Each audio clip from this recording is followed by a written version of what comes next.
adik-adik sudah saling mengenal di sini dan apa adik-adik sudah ada yang kenal dengan kakak? Belum, Kak.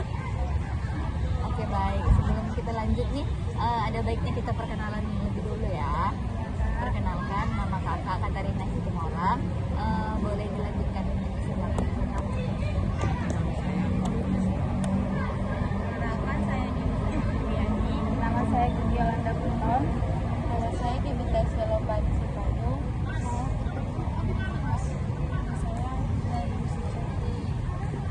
Baik, terima kasih adik-adik atas perkenalannya.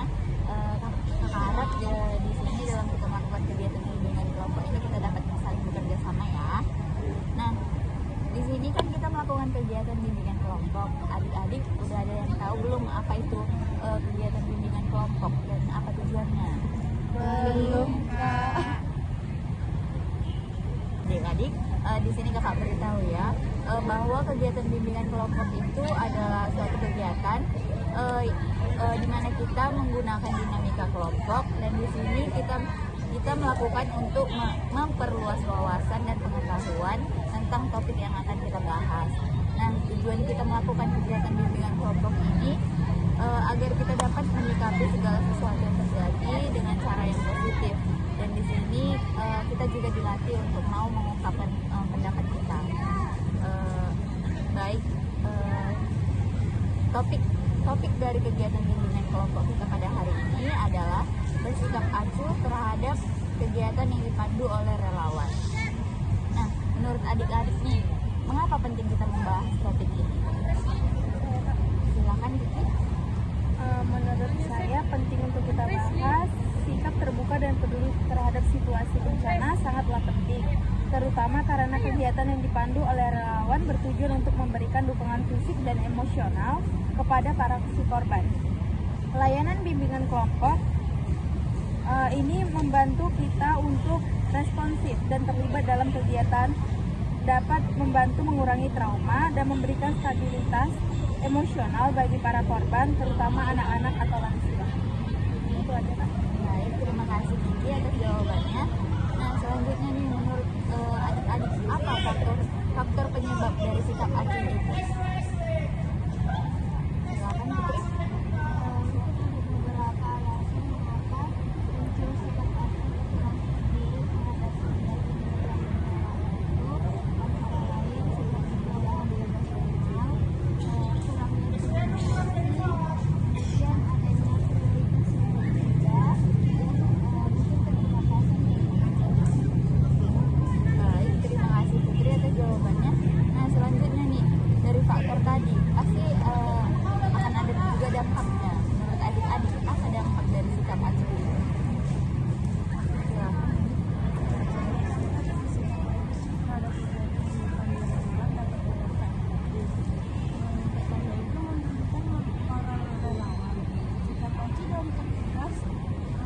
Dapat membuat relawan merasa tidak dihargai, memudahkan motivasi mereka dalam memberikan dukungan. Yang kedua itu menghambat pemulihan psikologis korban. Kegiatan yang dipandu oleh relawan seringkali dirancang untuk memberikan hiburan, kesenangan atau mengalihkan trauma dan jika petugas bersikap acuh, dukungan emosional bagi korban bisa terhambat. Dan selanjutnya itu meningkatkan ketergantungan. Sikap yang tidak peduli dapat menciptakan ketegangan antara relawan, menghambat kerjasama yang seharusnya kuat di situasi baru. Baik, terima kasih Dinda atas jawabannya.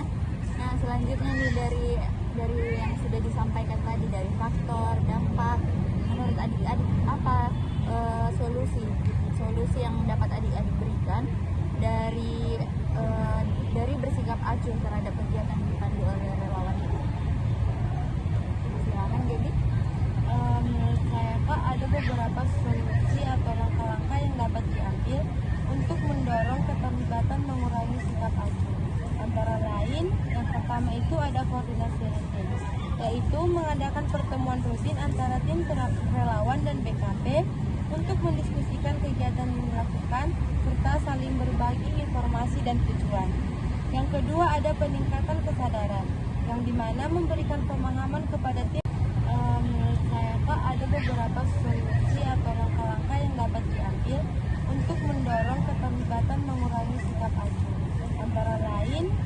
pertama itu ada koordinasi rutin, yaitu mengadakan pertemuan rutin antara tim relawan dan BKP untuk mendiskusikan kegiatan yang dilakukan serta saling berbagi informasi dan tujuan.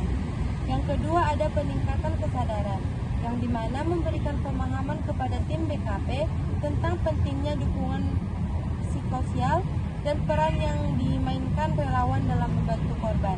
Yang ketiga ada pembagian tugas, di mana membuat jadwal atau rotasi tugas untuk memastikan bahwa setiap petugas BKP turut ambil bagian dalam kegiatan relawan.